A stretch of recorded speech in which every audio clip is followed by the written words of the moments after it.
if you're one of those crazy rock climber dudes like Alex Honnold. Yeah, and he's crazy. He's crazy. I love him though. He's Have you met him? Yeah, I've had him on a couple times. Oh my God. Yeah, he's awesome. I'm sure he is. You know that his amygdala, of course, his amygdala is fucked up. You know this, right? Like he has no fear. No, he does have fear. You're wrong. Oh, really? He absolutely has fear. He just understands his capacity and his ability. You think it's rational? He says, I can do this, therefore I should not be afraid? Because I read that they've scanned his brain and that his fear centers are different than the rest of us, is what I read. Maybe that's wrong. I don't know. Did he tell you? He didn't say anything about that. Oh, I think he's just freakish. I don't know about that, man. He said basically that the experience, he just stays mellow and calm, and then if things go wrong, it's really bad.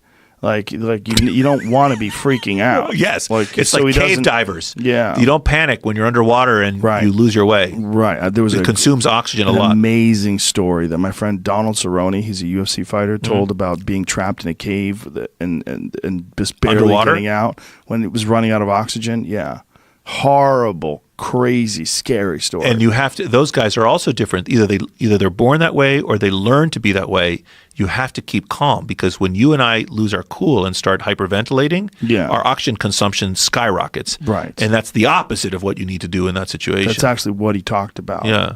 Like trying to stay calm and battling the demons. And I'm not going to die like this. Yes. Yeah.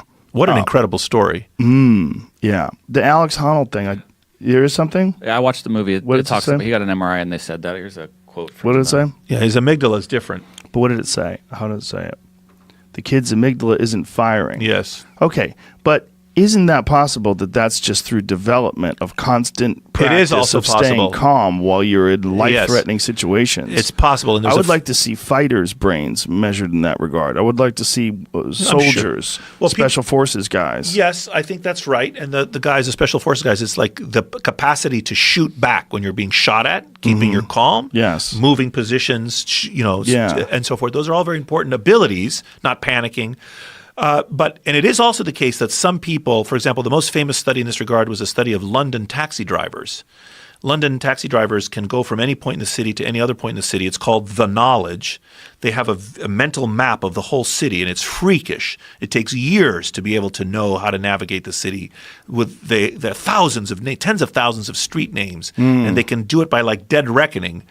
They scanned, this was a paper about 10 years ago, they brain scanned these guys, and they had, I forgot which region of the brain, but they had, through learning, it is felt, modify that region of their brain. So it's possible Holland is, like you say, that he learned to be this way, that his amygdala isn't firing because he trained himself. But I think Honnold